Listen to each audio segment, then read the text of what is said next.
आज भारतीय जनता पार्टी जो सांप्रदायिक शक्तियों को जोड़ करके जो पूरे देश में सांप्रदायिकता का माहौल बनाया है, मैं कहना चाहता हूं आज से 100 साल पहले 50 साल पहले एक शेर हुआ। अल्लामा साहब ने एक शेर लिखा था, मजहब नहीं सिखाता आपस में बैर रखना, हिंदी है हम वतन है हिंदुस्तान हमारा। जय हिंद। बहुजन समाज पार्टी जिंदाबाद, बहुजन समाज पार्टी जिंदाबाद।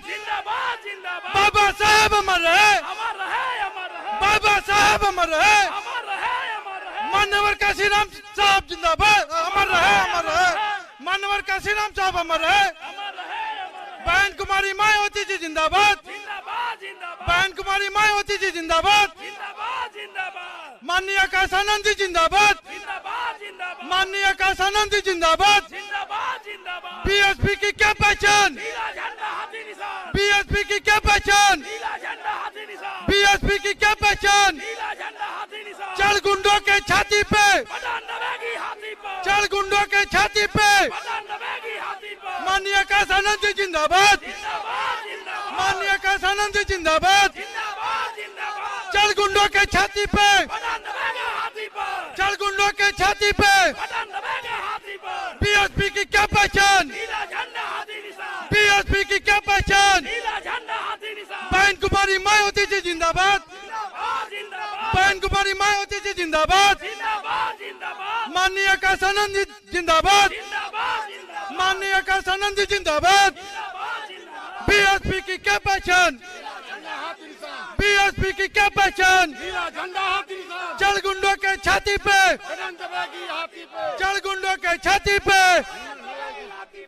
बहन कुमारी मायावती जी जिंदाबाद, बहन कुमारी मायावती जी जिंदाबाद, जिंदाबाद। सारे लोग जो मीडिया बंधु के सामने से साइड थोड़ा हट जाए। मंच की गरिमा को बढ़ाते हुए जो साथीगण मंच पे हैं वो नीचे उतर जाएं। साथियों खाली कराओ, खड़े। अध्यक्ष जी बगल लो, बगल सब करो। ले ले ले ले। साथियों इस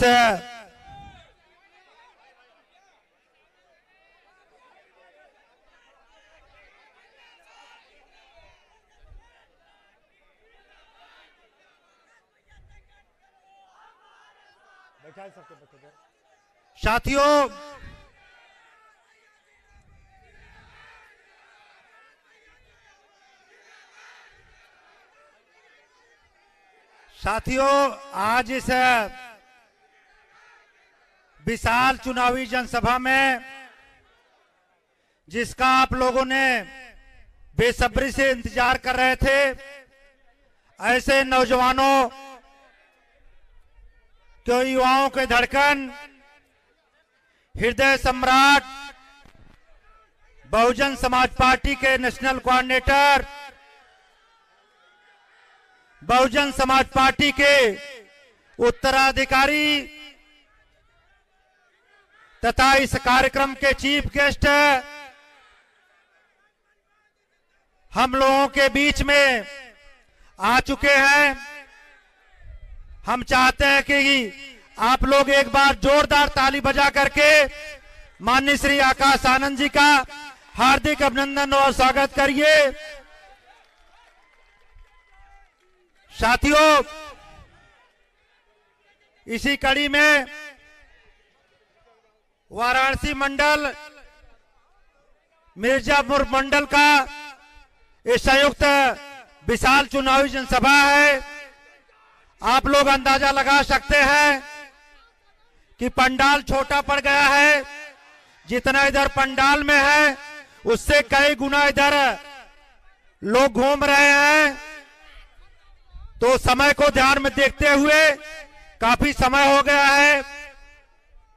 हम अपने सातों जिलाध्यक्ष से, वाराणसी मंडल के जिलाध्यक्ष, चारों हमारे जनपद के, मिर्जापुर मंडल के तीनों जिलाध्यक्ष से सातों लोग मिल करके बड़े मात्रा से माननीय मुख्य अतिथि महोदय का माला पहना करके आप हार्दिक अभिनंदन और स्वागत करिए। बहुजन समाज पार्टी जिंदाबाद, श्री आकाश आनंद जिंदाबाद, बहन कुमारी मायावती जी जिंदाबाद, डॉक्टर भीमराव अम्बेडकर साहब अमर रहे, मानव श्री कांसीराम साहब अमर रहे, बहुजन समाज पार्टी जिंदाबाद, श्री आकाश आनंद जी जिंदाबाद, श्री आकाश आनंद जी जिंदाबाद, बहन कुमारी मायावती जी जिंदाबाद, बहन कुमारी मायावती जी जिंदाबाद, बहन कुमारी मायावती जी जिंदाबाद, बहुजन समाज पार्टी जिंदाबाद, डॉक्टर बी आर अम्बेडकर साहब अमर रहे, डॉक्टर बी आर अम्बेडकर साहब अमर रहे, मानव श्री कांसीराम साहब अमर रहे, श्री आकाश आनंद जिंदाबाद, श्री आकाश आनंद जिंदाबाद।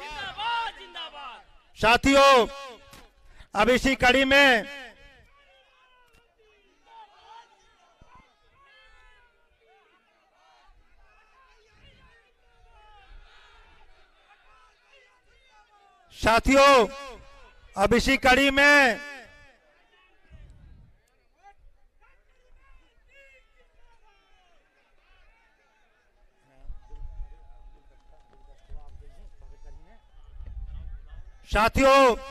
अब इसी कड़ी में जो पूरे देश में विभिन्न प्रांतों में बहुजन समाज पार्टी के मिशन मूवमेंट को निरंतर बढ़ाने में लगे रहे, राज्यसभा लोकसभा दोनों सदनों में रह करके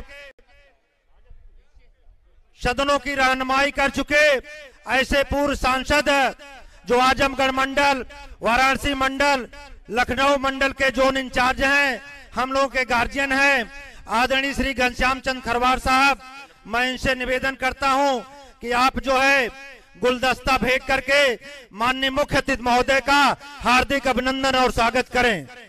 माननीय खरवार साहब, गुलदस्ता अध्यक्ष जी दौड़ कर आइए भैया, गुलदस्ता लिए रहिए। आप उधर कर रहे हैं, शांत रहा, बोल भाई। इसी कड़ी में मिर्जापुर मंडल के मुख्य मंडल प्रभारी श्री बाबूलाल भौरा जी से चाहेंगे कि आप माननीय मुख्य अतिथि महोदय को गुलदस्ता भेंट करके आप उनका हार्दिक अभिनंदन स्वागत करें। इसी कड़ी में श्री बुझारत राजभर जी मंडल प्रभारी वाराणसी मंडल, आप भी गुलदस्ता भेंट करके।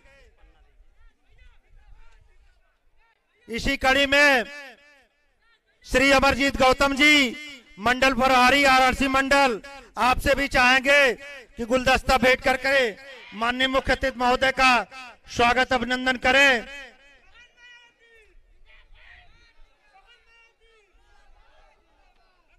इसी कड़ी में इधर दादा चौहान जी से चाहेंगे आप भी गुलदस्ता भेंट करके माननीय मुख्य अतिथि महोदय का हार्दिक अभिनंदन स्वागत करें। गुलदस्ता नाम का देखा है और डॉक्टर सुनील कुमार गौतम जी, उनसे चाहेंगे कि माननीय मुख्य अतिथि महोदय को गुलदस्ता भेंट करके आप उनका हार्दिक अभिनंदन स्वागत करें। डॉक्टर सुनील कुमार जी, गुलदस्ता देख ले है अभी। इसी कड़ी में श्री गुड्डू चमार जो मिर्जापुर मंडल के मंडल प्रभारी हैं, हम उनसे चाहेंगे कि आप भी गुलदस्ता भेंट करके माननीय मुख्य अतिथि महोदय का हार्दिक अभिनंदन स्वागत करें। इसी कड़ी में डॉक्टर विनोद जी जो मंडल प्रभारी हैं, हम चाहेंगे कि आप भी गुलदस्ता भेंट करके। इसी कड़ी में लक्ष्मण राम एडवोकेट मंडल प्रभारी मिर्जापुर मंडल, आपसे भी चाहेंगे कि आप गुलदस्ता भेंट करके।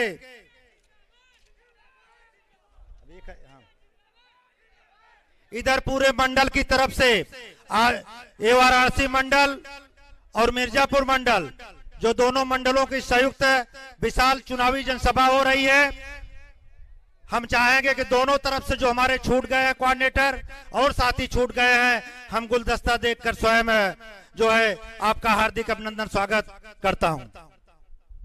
माननीय रामचंद्र गौतम साहब से हम चाहेंगे कि मुख्य अतिथि जी का गुलदस्ता दे करके भेंट करे मुख्यमंडल प्रभारी वाराणसी मंडल रामचंद्र गौतम साहब।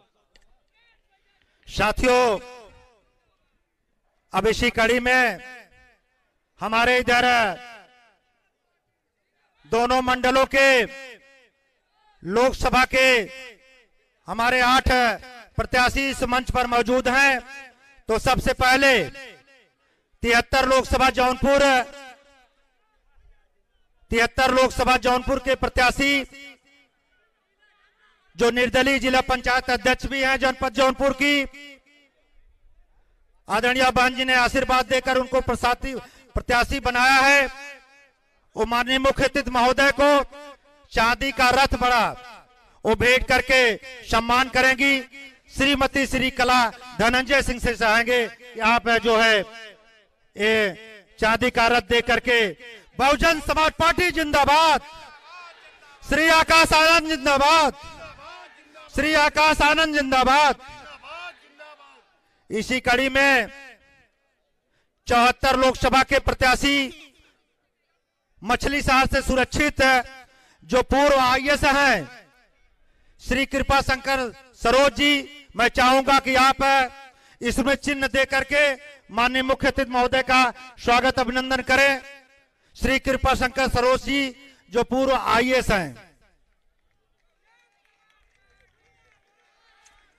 75 लोकसभा गाजीपुर से बहुत ही जुझारू अधिवक्ता डॉक्टर उमेश सिंह जी जो प्रत्याशी गाजीपुर से हैं, आप हाथी दे करके माननीय मुख्य अतिथि महोदय का हार्दिक अभिनंदन स्वागत करें।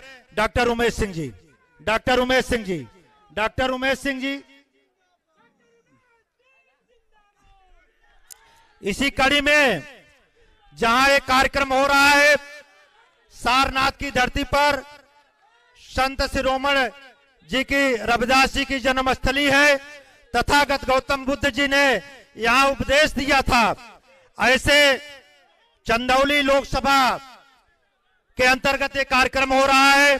यहाँ नौजवान जुझारू हमारे प्रत्याशी श्री सत्येंद्र कुमार मौर्य जी हैं, वो तथागत गौतम बुद्ध जी को इधर स्मृति चिन्ह दे करके माननीय मुख्य अतिथि महोदय का हार्दिक अभिनंदन स्वागत कर रहे हैं। तथा इसी कड़ी में वाराणसी की धरती पर हमने पहले भी बताया, अभी बताया कि बहुत ही जुझारू साथी आदरणीय बहन जी ने ऐसे नौजवान भाई को प्रत्याशी बनाया है। सैयद नियाज अली उर्फ मंजू भाई, आप बाबा साहब की प्रतिमा दे करके माननीय मुख्य अतिथि महोदय का स्वागत अभिनंदन करेंगे। श्री सैयद नियाज अली उर्फ मंजू भाई।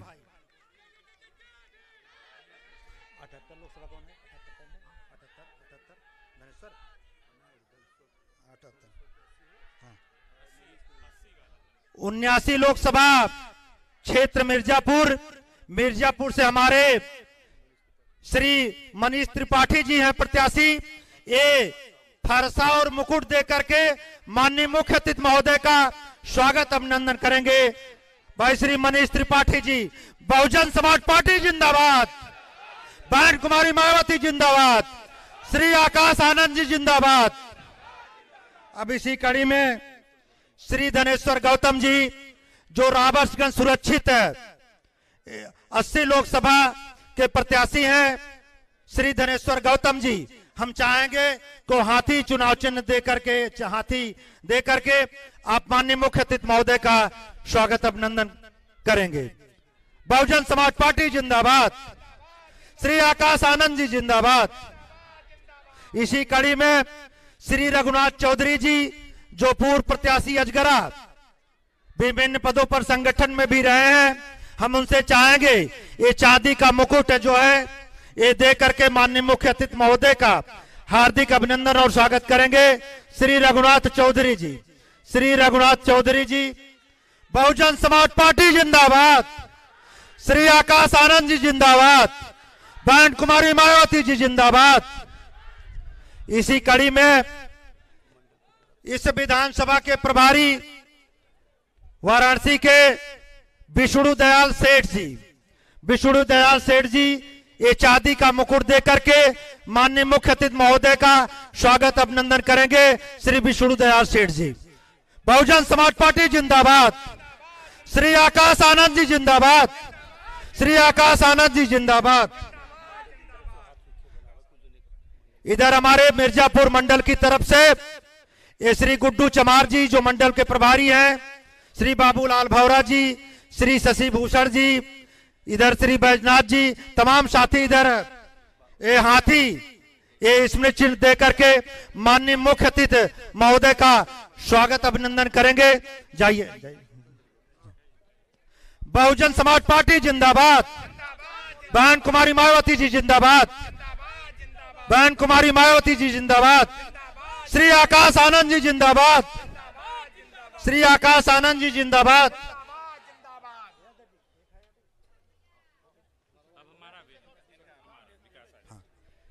इसी कड़ी में चकिया विधानसभा के पूर्व प्रत्याशी, पूर्व सांसद के बेटे, स्वर्गीय गांधी आजाद जी के बेटे छोटे श्री विकास आजाद जी से चाहेंगे ये हाथी इसमें चिन्ह दे करके माननीय मुख्य अतिथि महोदय का स्वागत अभिनंदन करेंगे श्री विकास आजाद जी, पूर्व प्रत्याशी विधानसभा चकिया चंदौली। बहुजन समाज पार्टी जिंदाबाद। श्री आकाश आनंद जी जिंदाबाद। श्री आकाश आनंद जी जिंदाबाद। अब इसी कड़ी में इधर हमारे गाजीपुर जनपद से, चूंकि आप नौजवानों युवाओं के धड़कन हैं, हृदय सम्राट हैं, इस कार्यक्रम के चीफ गेस्ट नेशनल कोऑर्डिनेटर माननीय श्री आकाश आनंद जी, इसलिए कुछ हमारे साथी नौजवान साथी इधर आपको स्मृति चिन्ह दे करके, आपसे गुलदस्ता दे करके आपका स्वागत अभिनंदन करना चाहते हैं, जिसमें श्री रुदल कुमार गौतम जिला पंचायत सदस्य हैं, जिला पंचायत सदस्य श्री नरेंद्र राव गुड्डू जी, इंजीनियर नितेश कुमार जी, रंजीत कुमार राजा जी, आलोक सागर जी, ये तमाम साथी, चूंकि नौजवानों के अंदर एक लहर है, ऊर्जा है, इसलिए माननीय मुख्य अतिथि महोदय हम भी रोक नहीं इनको पा रहे हैं, इसलिए आपका हार्दिक अभिनंदन स्वागत करना कर रहे हैं। श्री आकाश आनंद जिंदाबाद। श्री आकाश आनंद जिंदाबाद। श्री आकाश आनंद संघर्ष करो। श्री आकाश आनंद संघर्ष करो। श्री आकाश आनंद संघर्ष करो।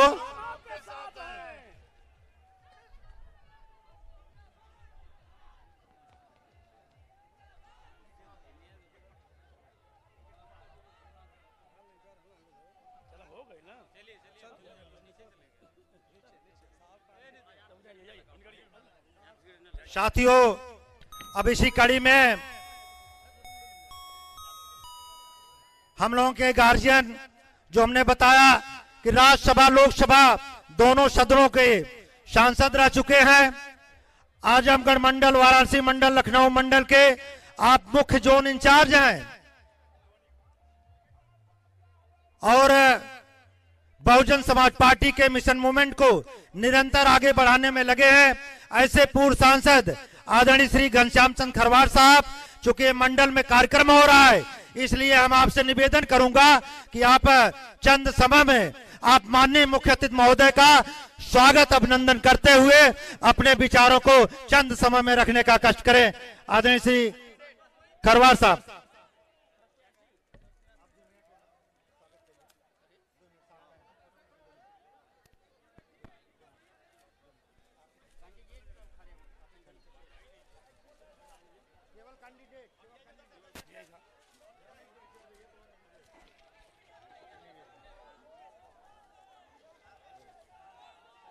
महाकारुणिक तथागत गौतम बुद्ध जी को नमन करता हूं, वंदन करता हूं, जिनकी अनुकंपा से भारत को विश्व गुरु का दर्जा प्राप्त हुआ था। सामाजिक क्रांति के अग्रदूत महात्मा ज्योतिबा फूले जी, आरक्षण के जनक राजर्षि छत्रपति साहू जी महाराज जी, भारतीय संविधान के निर्माता परम पूज्य बाबा साहब डॉक्टर भीमराव अम्बेडकर जी एवं बहुजन समाज पार्टी के संस्थापक आदरणीय माननीय कांसीराम साहब जी के चरणों में श्रद्धा सुमन अर्पित करता हूं, नमन करता हूं, वंदन करता हूं। और आज वाराणसी मंडल और मिर्जापुर मंडल के बहुजन समाज पार्टी के पदाधिकारियों कार्यकर्ताओं के अति आवश्यक बैठक में पधारे आज के कार्यक्रम के मुख्य अतिथि बहुजन समाज पार्टी के नेशनल कोऑर्डिनेटर, युवा हृदय सम्राट, युवाओं के प्रेरणा स्रोत, आज तथागत गौतम बुद्ध की धम्म दीक्षा स्थली, साथ ही साथ मन चंगा तो कटौती में गंगा का महाउद्घोष देने वाले सदगुरु रविदास की जन्म स्थली श्री गोवर्धन वाराणसी में मैं अपनी तरफ से और आप सभी लोगों के तरफ से माननीय आकाश आनंद जी का हार्दिक स्वागत करता हूं, हार्दिक अभिनंदन करता हूं और आवाज देता हूं, निवेदन करता हूं बड़े अदब के साथ कि आप आए और जनता जनार्दन को संबोधित करने का काम करें। आदरणीय माननीय आकाश आनंद जी, नारा लगाओ। बहुजन समाज पार्टी जिंदाबाद, बहुजन समाज पार्टी जिंदाबाद, श्री आकाश आनंद जिंदाबाद, श्री आकाश आनंद जिंदाबाद, श्री आकाश आनंद जिंदाबाद, बहन कुमारी मायावती जी जिंदाबाद, बहन कुमारी मायावती जी जिंदाबाद। आदरणीय श्री नेशनल कोऑर्डिनेटर साहब।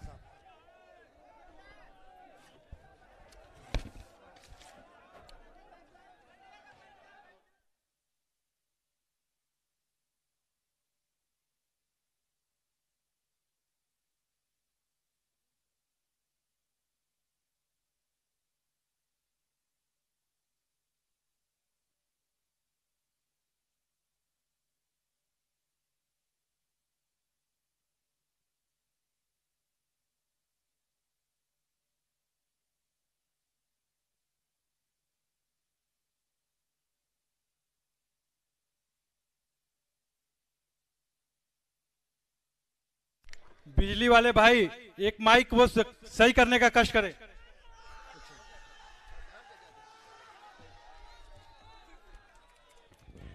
क्यों भाई, अपनी बात रखने के लिए उधर से या इधर से आपको कोई दिक्कत तो नहीं?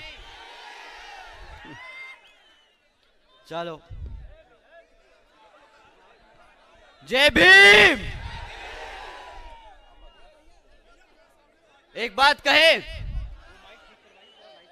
सुबह से एक रैली करके आ रहे हैं, थक गए थोड़े से, और आप लोगों का जोश देखकर, आप लोगों की ऊर्जा, अब मेरे में जान आ गई।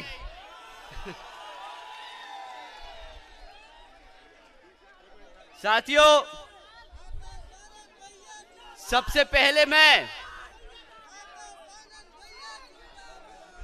अपनी माताओं बहनों का तहे दिल से धन्यवाद करना चाहता हूं कि आप सब आज इतनी बड़ी संख्या में यहां इतनी देर से अपना कीमती समय निकालकर हमें सुनने आए। आप सभी का मैं तहे दिल से धन्यवाद करता हूं।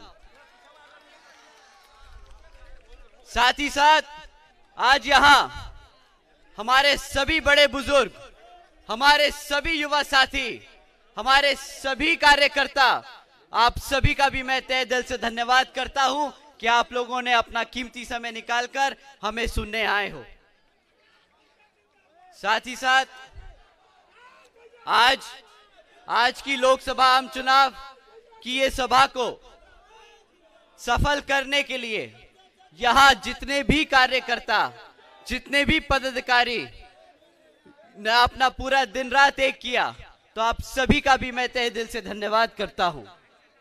साथ ही हमारे मंच पर मौजूद हमारे सभी प्रत्याशियों का भी मैं एक बार फिर से धन्यवाद करता हूं कि आप सब ने मिलकर आज इस चुनावी जनसभा को जो सफल किया है, आप सभी का मैं तहे दिल से आभारी हूं। साथियों, अपनी बात आप लोगों के बीच में रखने से पहले मैं हमारे सभी संतों, गुरुओं व महापुरुषों को में, जिसमें खासकर महात्मा ज्योतिबा फूले, छत्रपति शाहू जी महाराज, नारायण गुरु, पेरियार रामा स्वामी जी, वह बाबा साहब भीमराव अंबेडकर जी एवं मान्यवर साहब श्री काशीराम जी को नमन करता हूं। साथियों, मैं बहुजन समाज पार्टी की राष्ट्रीय अध्यक्ष व उत्तर प्रदेश की 4 बार मुख्यमंत्री व पूर्व सांसद आदरणीय बहन जी के नाम से लोकप्रिय बहन कुमारी मायावती जी को पूरे तहे दिल से आभार प्रकट करता हूं। पंडाल छोटा पड़ गया, मैं समझ सकता हूं। आप सब अगर हो सके तो आके बैठ जाएं, अगर हो सके तो आके सब बैठ जाएं।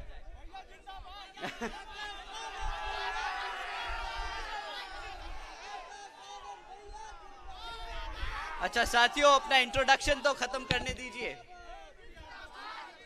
साथियों,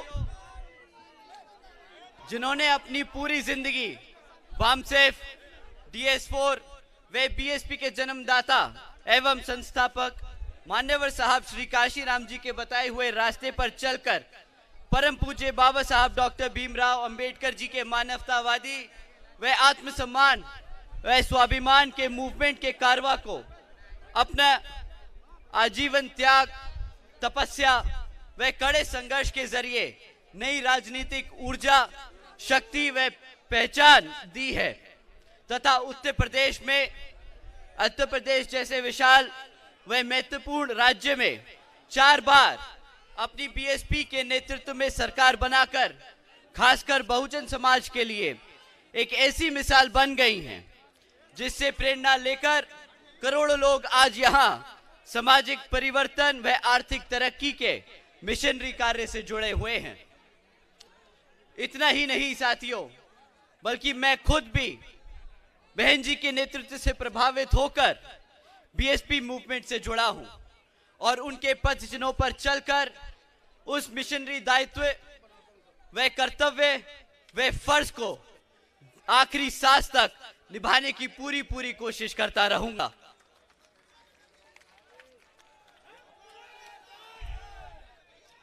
जिसके लिए बहुजन समाज के मसीहा परम पूज्य बाबा साहब डॉक्टर भीमराव अंबेडकर जी ने आजीवन कड़ा संघर्ष किया है। साथियों, जैसा कि आप जानते हैं, इस लोकसभा आम चुनाव के दौरान दुश्मन, विरोधी पार्टियां हमारे पार्टी को, हमारे समाज को अंदर से तोड़ने की पूरी कोशिश करेंगे। वैसे एक समय था कि जब विरोधी पार्टियां सामने से आकर वार करती थी आप पर पिछले कुछ सालों में, स्पेशली खासकर 2007 के बाद से दुश्मन की आज इतनी हिम्मत नहीं है कि वो हाथी के सामने आकर उसे चुनौती दे सके। बताइए,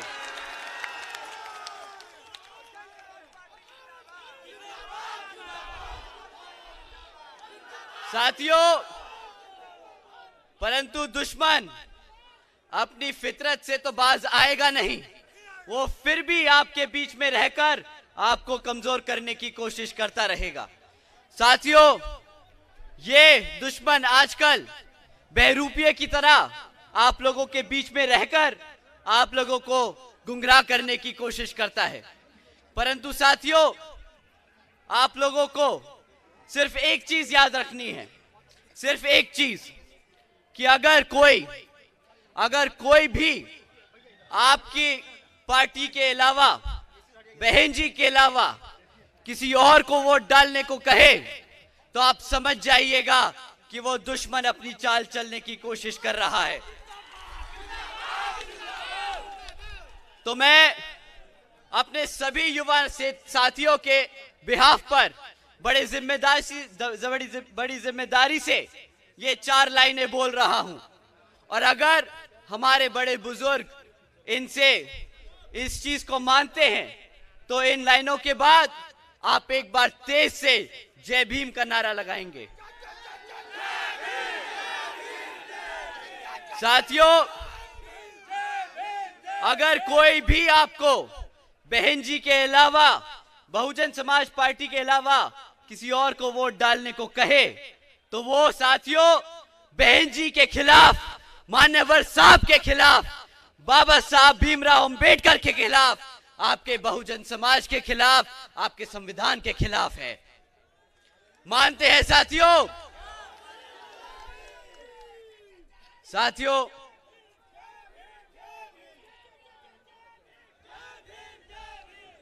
आप सब ने,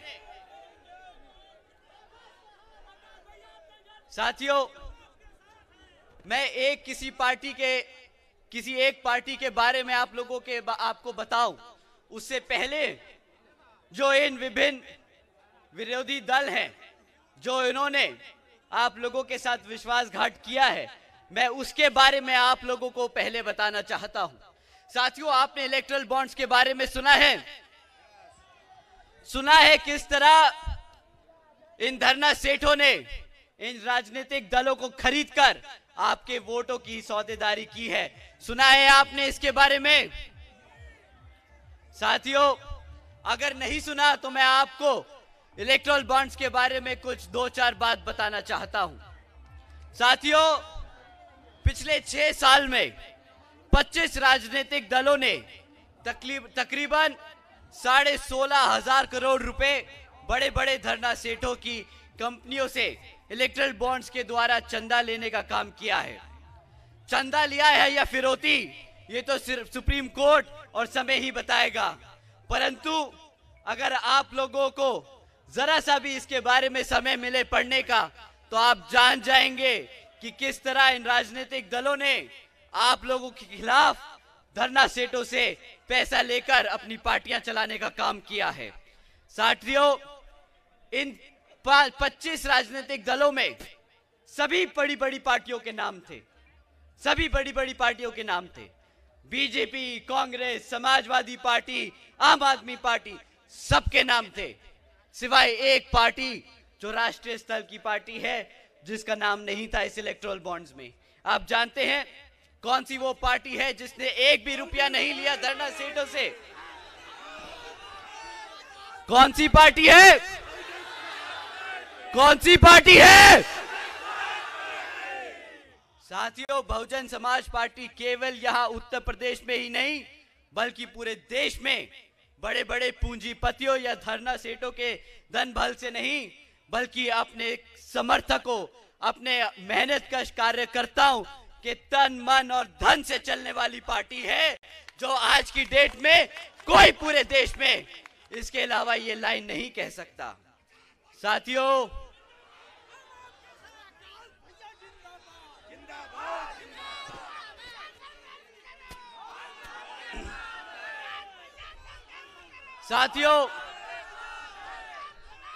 इस बारी लोकसभा आम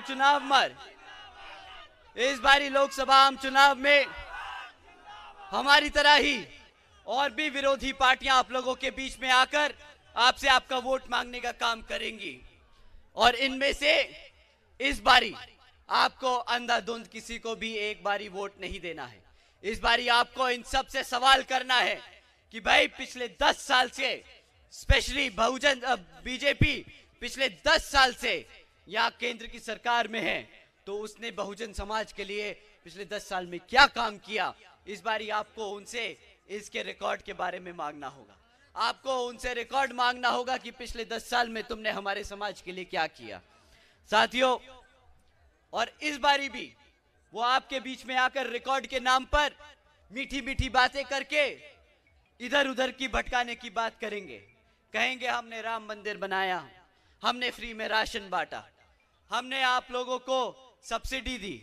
साथियों, हर एक मुद्दे पर आपको उनसे सवाल करना है। हम आपके बीच में 3 मुद्दे छोड़ के जा रहे हैं।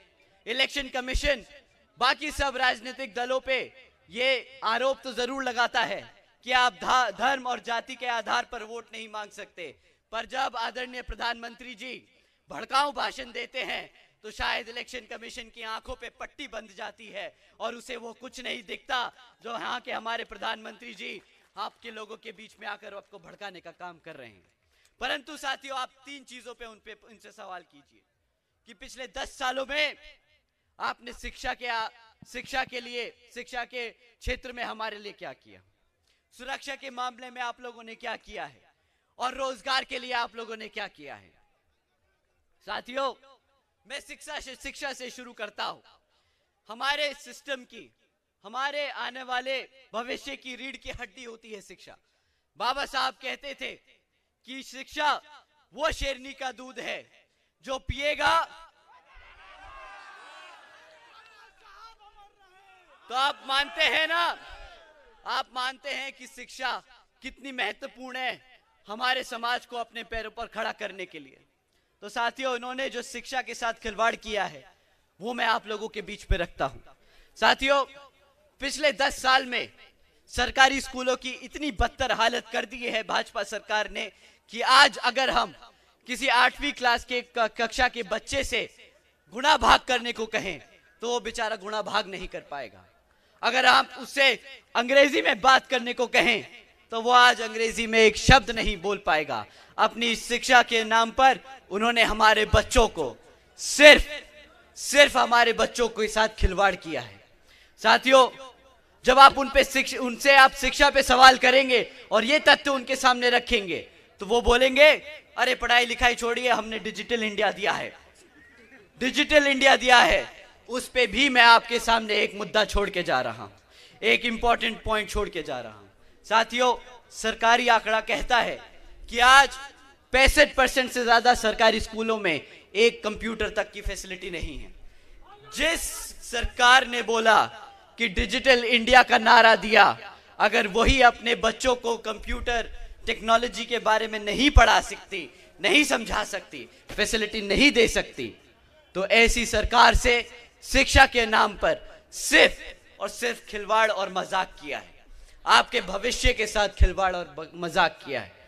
साथियों, इससे ज्यादा जरूरी, जो बच्चे मेहनत करके यहां पर पढ़ लिख जाते हैं, यहां पर कितने बच्चे हैं जिन्होंने 12वीं पास करी है? कितने बच्चे यहां पे ग्रेजुएशन कर चुके हैं?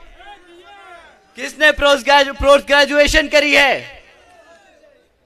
पूरा पंडाल अपना हाथ उठाए खड़ा है। तो जब मैं आपसे ये बात करूंगा तो आप लोग शायद इस बात को समझेंगे। साथियों, शिक्षा के नाम पर सिर्फ सरकारी भर्ती के एग्जाम पेपर की लीक होने की खबरें सुनी हैं। बताइए, सुनी कि नहीं सुनी? कैसा महसूस होता है जब आप मेहनत करके पेपर देने जाते हैं और उस पेपर की खबर, लीक होने की खबर आपको मिलती है और सरकार को बहाना मिल जाता है वो पोस्ट रद्द करने का, वो नौकरी ना देने का। कैसा लगता है साथियों? क्या लगी?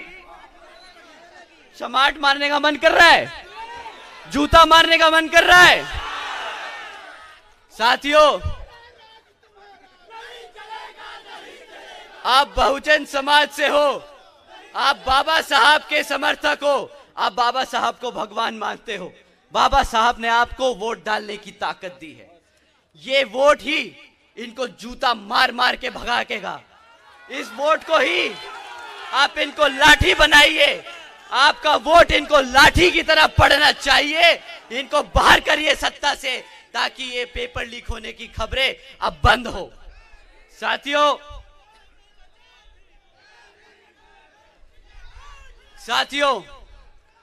अब बात करते हैं रोजगार की। आप इनसे पूछिएगा कि 2014 में आप मंच पे खड़े होकर पूरे देशवासियों को बता के गए थे कि हम सालाना 2 करोड़ नौकरी देंगे। 2 करोड़ नौकरी देने के नाम पर क्या दिया उन्होंने? यहां पर कितने साथी हैं जिनके दूर के रिश्तेदारों में भी कभी नौकरी लगी हो पिछले 10 साल में? बता दीजिए। पकौड़ा तलने का आता हूं, पकौड़ा तलने पे भी आता हूं। अभी तो वो आपको पकौड़ा तलने की नियाज़त दे के गए हैं, बाद में कटोरा भी थमा देंगे, बोले भीख मांग लो। ये भी रोजगार था भाई। साथियों, आज 30% से ज्यादा युवा, 30% से ज्यादा पढ़ा लिखा युवा बेरोजगार घूम रहा है। पर ये मजबूरी नहीं है कि रोजगार नहीं दिया जा सकता, ये इनकी मानसिकता है। ये लोग चाहते नहीं कि हमारा युवा कभी पढ़े लिखे, कभी रोजगार में जाए। ऐसा नहीं कि भारत में नौकरियां खत्म हो गई। साथियों, सरकारी अगर आंकड़े उठाएं तो सेंट्रल गवर्नमेंट में ही 30 लाख से ज्यादा पद खाली पड़े हैं। अगर ये चाहे तो कल वो पद भर के 30 लाख युवाओं को नौकरी दे सकते हैं, परंतु देंगे नहीं। अगर आपको नौकरी मिल गई तो रिजर्वेशन भी मिल जाएगा, आपकी जेब में पैसा भी आ जाएगा, आप अपने हकों के लिए लड़ भी पाओगे। पर ये आपको गरीब रखना चाहते हैं, आपको आपके संवैधानिक अधिकारों से दूर रखना चाहते हैं। ये चाहते हैं आप उनके गुलाम बन के रहें। साथियों, ये वो सरकार है जिसने जब बाबा साहब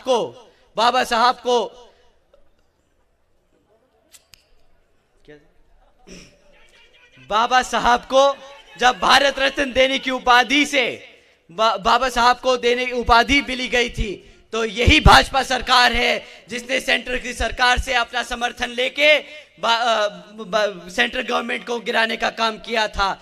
ये वो सरकार है जिसकी मानसिकता इतनी गंदी है कि वो देख नहीं सकते कि बाबा साहब को भारत रत्न की उपाधि मिल जाए। साथियों, ये वो लोग हैं जो संविधान के खिलाफ खड़े हैं, जिसने संविधान को दिया उसके खिलाफ खड़े हैं। साथियों, ये वो नौकरी नहीं दे सकते जो इनके पास है, परंतु जब नौकरियां निकलती भी हैं तो आप जानते हैं कि कितना बुरा हाल है रोजगार के नाम पर। मैं आपको एक हेडलाइन पढ़ के सुनाता हूं। साथियों, 17 लाख से ज्यादा युवाओं ने मात्र 3500 नौकरियों के लिए अप्लाई किया। अगर आप जानते हैं कि 17 लाख बच्चे सिर्फ 3500 जॉब्स के लिए अप्लाई कर रहे हैं, तो रोजगार के नाम पर इन्होंने कितना बड़ा खिलवाड़ किया है, यह आप सब समझते होंगे। साथियों, अब आपको रोजगार तो नहीं दे पाए, आपके बच्चों को शिक्षा नहीं दे पाए, तो भटकाने के लिए क्या किया जाए? मुफ्त में राशन देने की बात करी इन्होंने। 5 किलो, अरे बाप रे, ज्यादा दे दिए क्या? 5 किलो। साथियों, ये एक कार्ड भी देते हैं। अरे वाह! आपको बताएं, अगर आप रोजगार में होते तो ये सब की भीख मांगने की जरूरत नहीं पड़ती आप लोगों को। इन्होंने क्या किया? ये बड़े गर्व से आके मंच पे खड़े होके बोला, हम 80 करोड़ जनता को मुफ्त में राशन देने का काम कर रहे हैं। वहां माता, हमारी मां कुछ बोल रही है जी।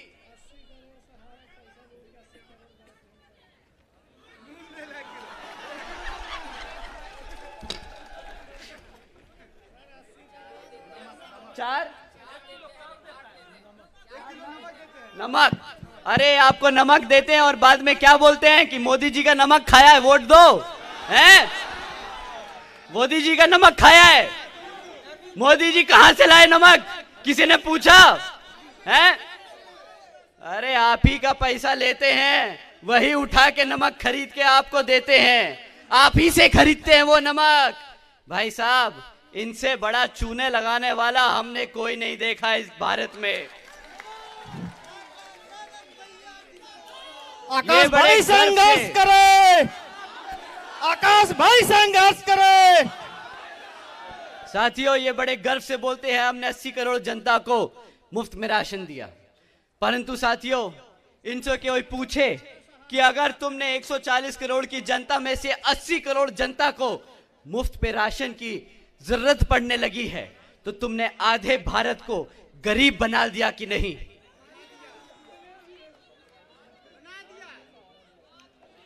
माँ, ये कितना भी राशन दे दें, तेरा बच्चा जब खुद कमाएगा ना, तो तेरे को राशन नहीं, तेरे को गाड़ी और घर लाके देगा। राशन नहीं चाहिए, रोजगार चाहिए था। सही कहा मां।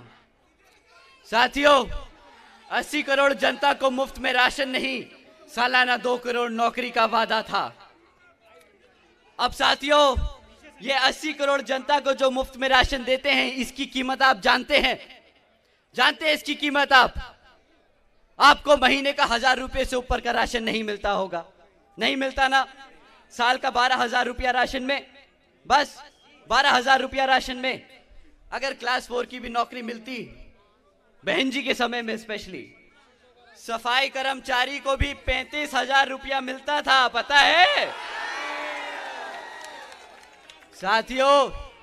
अगर 30,000 रुपया भी मिलता महीने का तो आप साल का 3.25 लाख रुपया कमाते।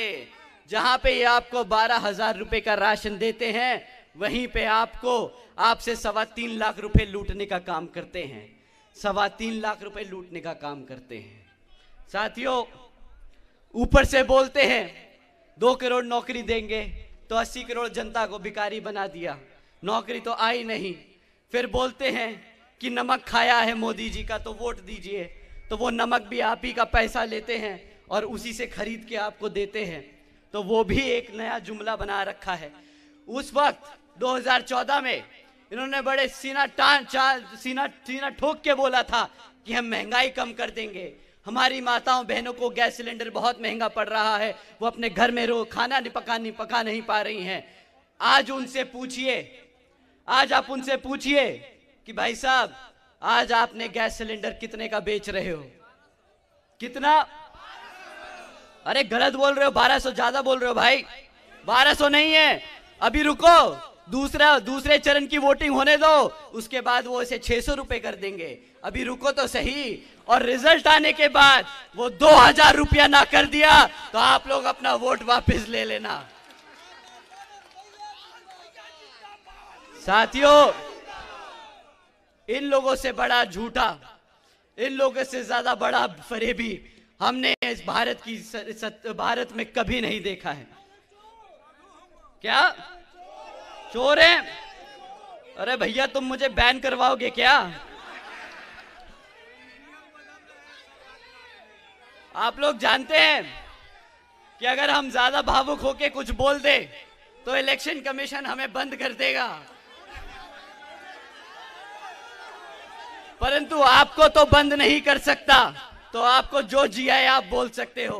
क्या बोला? चौकीदार क्या है? संघर्ष करो, आकाश भैया संघर्ष करे, चप्पा चप्पा गूंज उठेगा आकाश भैया के नारों से, चप्पा चप्पा गूंज उठेगा, चप्पा चप्पा गूंज उठेगा।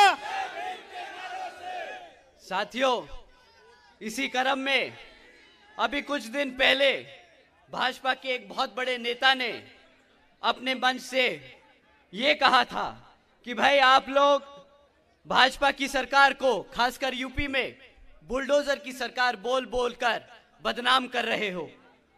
अब हमें समझ आता है कि हम उन नेता का नाम नहीं ले सकते, परंतु हम ये तो जरूर समझते हैं कि बुलडोजर की सरकार तो हम ही बोल रहे थे। तो उन्होंने हमें कहा कि भाई अपनी आंखें खोल के देखो, यूपी में बुलडोजर की नहीं तरक्की की सरकार चल रही है। हमने लगा कि शायद ही हम किसी और दुनिया में जी रहे हैं जहां पर बुलडोजर की मदद से गरीबों के घर उजाड़े गए। शायद वो गलत होगा। तो हमने उनकी कही हुई बात को माना। उन्होंने कहा अपनी आंखें खोल के देखो और देखो यूपी कितना तरक्की कर रहा है। तो हमने आंखें खोली। वो हमारे बड़े हैं, हमारे बड़े नेता हैं, सीनियर हैं, तो हमने बात मानी। हमने आंखें खोली और देखा कि पिछले 1 साल में उत्तर प्रदेश में ही अकेले 65,000 से ज्यादा हमारी बहन बेटियों पे अत्याचार के केस दर्ज हुए। देखा हमने 1 साल में क्या हुआ है। यही नहीं, बुलडोजर की सरकार नहीं है साथियों। इसी क्रम में मैंने सोचा शायद ये नहीं कुछ और होगा। तो फिर हमने देखा कि पिछले 1 साल में यहां पर यूपी में 400 से ज्यादा किसान भाइयों ने अपनी जान ले ली इनकी सरकार की गलत नीतियों के चलते हुए। पर ये बुलडोजर की सरकार नहीं है, ये वो सरकार है जिसने अपनी माताओं बहनों को सुरक्षा न दे पाए। ये वो सरकार है जो अपने किसानों की बात नहीं समझ पाए। मैंने सोचा शायद ये मैं ही कुछ गलत पढ़ रहा हूं, मे बी बीजेपी के खिलाफ है ये मीडिया, तो गलत न्यूज छाप रही होगी। फिर हमने एक न्यूज आर्टिकल पढ़ा जिसमें लिखा था 62 प्यून की नौकरियों के लिए 90,000 से ज्यादा पीएचडी और ग्रेजुएट बच्चों ने अप्लाई किया। मुझे लगा कि शायद ये भी गलत खबर होगी, परंतु जब और थोड़ा सा जांच पड़ताल करी तो पता चला यूपी में 40% 5 साल से कम उम्र के बच्चे कुपोषण के शिकार हैं। यह भी हकीकत है। यूपी देश में नंबर 1 है अपने बच्चों के खिलाफ यौन शोषण के मामलों में। साथियों, हमारी बहन बेटियों के खिलाफ सबसे ज्यादा केस यहां यूपी में दर्ज किए जा रहे हैं। हत्याओं के मामले में यूपी नंबर 1 पहुंच चुका है।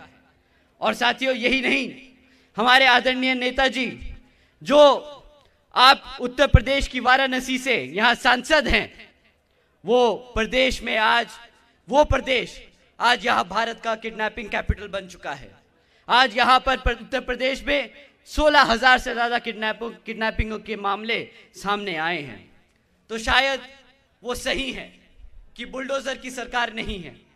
बुलडोजर से इन्होंने कई सौ लोगों के घर तोड़े होंगे, बट यहां पे 16,000 से ज्यादा परिवार अपने लोगों को खो चुके हैं किडनैपिंग के द्वारा।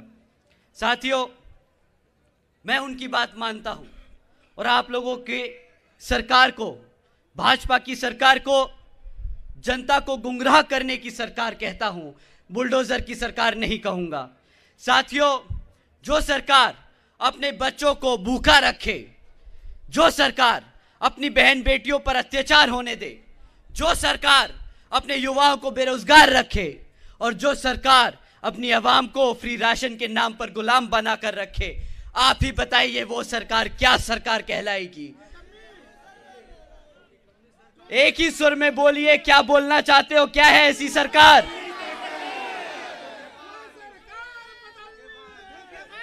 कौन सी सरकार है? जो सरकार निकम्मी है, जो सरकार निकम्मी है, आकाश भैया संघर्ष करे, आकाश भैया संघर्ष करे। तो साथियों, आपने बोला ये सरकार क्या है? हम नहीं बोल सकते ना, माफ कीजिएगा। साथियों, ये सरकार ने 2 करोड़ नौकरी देने का वादा किया था, वो नहीं आया। अग्निवीर योजना चलाई, उसके द्वारा भी इन्होंने हमारे युवा साथियों के साथ मजाक किया। जवान होने से पहले, अरे तुम्हारे जवान तो छोड़ो, तुम्हारी शादी होने से पहले रिटायरमेंट हो रहा है। साथियों, इन्होंने ये भी कहा था कि नोटबंदी करके काला धन लाएंगे, विदेशों से काला धन लाएंगे और जनता के हर एक व्यक्ति को 15 लाख रुपए देंगे। 15 लाख रुपए आए क्या? 15 रुपया नहीं आया।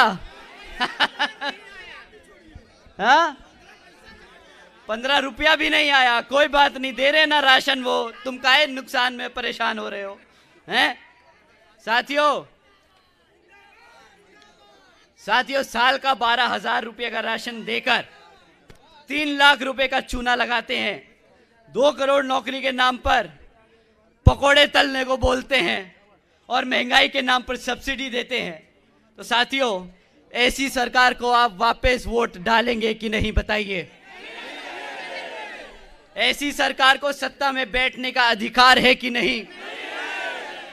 तो साथियों, पर ध्यान रखना, ये आएंगे बोलेंगे पकोड़ा तल लो, वो भी रोजगार है। समझना, ये पकोड़ा तलना अगर रोजगार है, अगर आपने गलती से भी इनकी बात मान ली तो कल ये बोलेंगे कि भाई कटोरा लेके सड़क पे खड़े होके भीख मांगना भी रोजगार है। उसी लॉजिक से भीख मांगना भी रोजगार है। तो ये आपको भिखारी बना दे, उससे पहले इनको आप सत्ता से निकालकर सड़क पर लाकर इनको इनकी औकात दिखा दीजिए।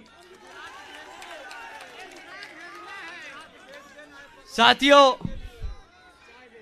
कुछ इसी तरह यूपी में समाजवादी पार्टी भी आप लोगों के बीच में आकर आपसे वोट मांगने का काम करेगी। परंतु साथियों, मैं आप लोगों से ये समझना चाहता हूं, आप मुझे बताइएगा कि मैं गलत हूं कि सही। पूछने तो दो मेरे भाई। जिस समाज ने 2022 में समाजवादी पार्टी को एक तरफा वोट डाला, क्या जब उस समाज पे अत्याचार हुआ इन 2.5 सालों में, क्या समाजवादी पार्टी के नेता ने आकर एक बार भी इस समाज के हित में कोई बात कही कि नहीं कही? बताइए। एसी कमरा से बाहर नहीं निकल पाए।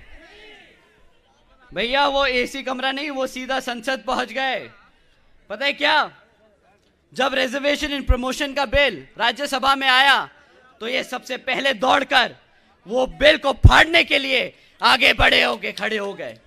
साथियों, ये वो पार्टी है जो आपके अधिकारों के खिलाफ खड़ी है, आपके साथ नहीं। साथियों, इनको वोट डालना मतलब अपने समाज से गद्दारी करने बराबर होगा। वैसे भी सुना है कि साथियों, हमारे आदरणीय अखिलेश यादव जी थोड़ा सा मुश्किल हो रही है उन्हें अपनी पार्टी संभालने में, परंतु इसी क्रम में मैं आपसे पूछूंगा, जो अपनी पार्टी और परिवार नहीं संभाल पा रहा, क्या वो प्रदेश और देश संभाल पाएगा? तो इस समाजवादी पार्टी को कर दे एक तरफ। ठीक है, अब बात करते हैं हाथ वालों की। कांग्रेस वाले लोग भी आपके बीच में आएंगे। साथियों, आजकल वो बोल रहे हैं कि हम SC, ST, OBC व पिछड़े समाज के लोगों को रिजर्वेशन देने का पूरा काम करेंगे, परंतु साथियों, इनसे कोई पूछे कि पिछले 60 सालों में जब आप केंद्र में बैठे थे तब आपको SC, ST और पिछड़ा समाज याद नहीं आया क्या? आज इनका अस्तित्व खतरे में है, तो आज ये आपको ढूंढते फिर रहे हैं कि हमारा बहुजन समाज कहाँ है SC, ST समाज। आज ये SC, ST समाज को प्रतिनिधित्व देने की बात कर रहे हैं। कोई बात नहीं, वो घूमे माने जम्मू कश्मीर से कन्याकुमारी जोड़ ले भारत, हमें क्या है भाई। 60 साल में भारत नहीं जुड़ा तो अब कौन सा जुड़ेगा? इनसे कोई जरा पूछेगा। आप लोग जरूर इनके लोगों से बात करते होंगे, तो सवाल जरूर करना कि आप कौन सा भारत जोड़ने जा रहे हो। जब आपने इस भारत को जाति के आधार पे बांट दिया था, जब आपने इस भारत को धर्म के आधार पे बांट दिया था, तो अब भारत जुड़ने से रहा। अब आपकी जरूरत नहीं, अब हमारी बहन जी है जिन्होंने इस देश के साथ साथ प्रदेश में हर बहुजन समाज के व्यक्ति को एक जगह लाकर उसको भारत की सत्ता में बिठाने का काम किया है। साथियों,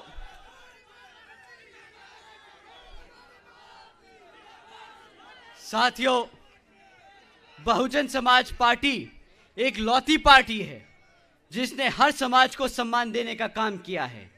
आप सब ने देखा किस तरह बीजेपी ने क्षत्रिय समाज और मुसलमान समाज को एक किनारे कर दिया, लेकिन आपकी नेता बहन जी ने गाजियाबाद से गाजीपुर तक किस तरह हमारे क्षत्रिय और मुस्लिम समाज को सम्मान देने का काम किया है, वो आप सबके सामने है। साथियों, अब इन लोगों पे और वक्त जाया नहीं करेंगे। हम आपको बहन जी के कामों के बारे में बताना चाहते हैं, जिसके तहत चलकर यहाँ उत्तर प्रदेश में नहीं बल्कि पूरे देश में बहन जी अपने सर्व समाज में से सभी जरूरतमंद लोगों की मदद करने का काम करेंगी। साथियों, बहन जी के गवर्नेंस मॉडल के तहत चलकर 2007 से 12 के दौरान बसपा की सरकार ने महामाया गरीब बालिका आशीर्वाद योजना चलाई थी। साथियों, आप जानते हैं इस योजना के तहत बहन जी ने अपनी बच्ची को पैदा होने के वक्त ही 1 लाख रुपए देने का काम किया था। देश में पहली बार ऐसा हुआ था कि गरीब के घर में एक लखपति पैदा हुई थी और वो बहन जी ने करके दिखाया था। साथियों, इसी क्रम में बहन जी ने सावित्रीबाई फुले बालिका आशीर्वाद योजना भी चलाई थी, जिसके तहत बहन जी ने 12वीं तक की शिक्षा अपनी बच्चियों के लिए मुफ्त करी थी। साथियों, आप जानते हैं कि बहन जी ने ये बच्चियों को शिक्षा मुफ्त क्यों करके दी? जानते हैं क्यों? क्योंकि बाबा साहब कहते थे कि शिक्षा वो शेरनी का दूध है, जो पिएगा वो दहाड़ेगा। और बहन जी ने अपने प्रदेश की हर एक बच्ची को दहाड़ने की ताकत दी है, अपने प्रदेश की हर एक बच्ची को शेरनी बनाने का काम किया है।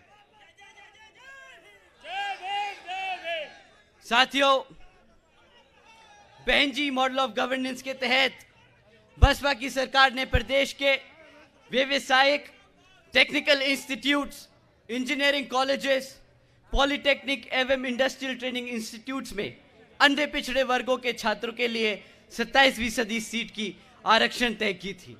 साथ ही साथ सरकारी कॉलेजेस के स्टूडेंट हॉस्टल्स में भी अन्य पिछड़े वर्गों के साथियों के लिए 27% आरक्षण की व्यवस्था तय की।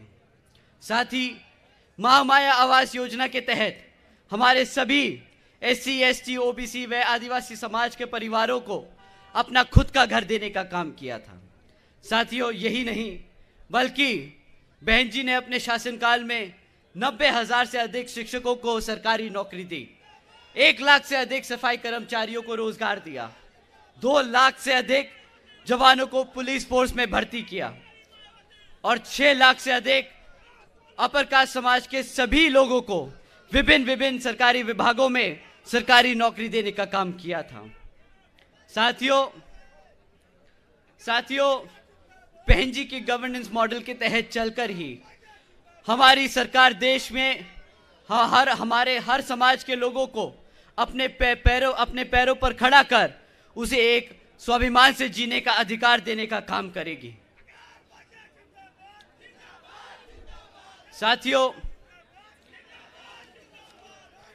इन्हीं कुछ जरूरी बातों के साथ ही अब मैं आप सभी लोगों से मेरे व खासकर आदरणीय बहन कुमारी मायावती जी के विशेष अपील है कि इस समय देश में हो रहे लोकसभा आम चुनाव में आप सभी लोग हर मोर्चे पर सावधान रहें, क्योंकि आपका वोट बहुत कीमती है। आपका वोट कोई खरीद ना पाए, आपका वोट कोई लूट ना पाए, आपका वोट कोई पढ़ने से रह ना जाए। जाति, बिरादरी, धन बल, मंदिर मस्जिद या किसी भी भावना आदि के नाम पर कोई स्वार्थी अपने जाल में फंसाकर आपके वोट का दुरुपयोग ना कर ले। तो साथियों, क्योंकि देश के हर महिला, पुरुष व युवा को वोट का अधिकार यहाँ परम पूज्य बाबा साहब डॉक्टर भीमराव अंबेडकर जी की अति महत्वपूर्ण देन है। साथियों, आप सबसे खास यही अपील करता हूँ कि यहाँ हमारे मंच पर मौजूद सभी प्रत्याशी, जिसमें श्री काला धनंजय सिंह,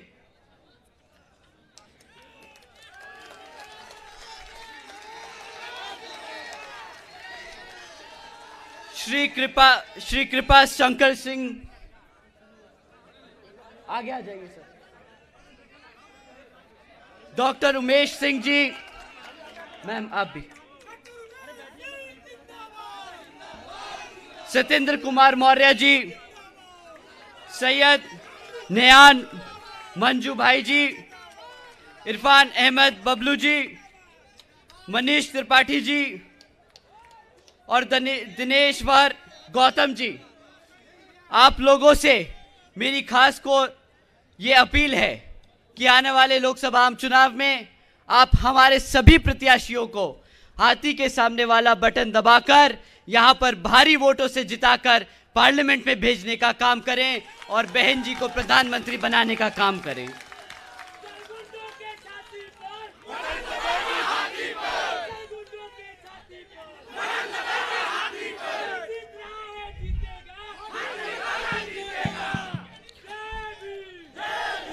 अपनी बात यही समाप्त करते हुए आप सभी को एक बार फिर से आकाश भैया संघर्ष करें।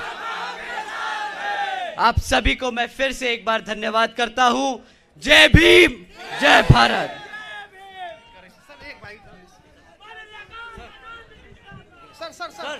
सर बहुजन समाज पार्टी जिंदाबाद, बहुजन समाज पार्टी जिंदाबाद। BSP की क्या पहचान।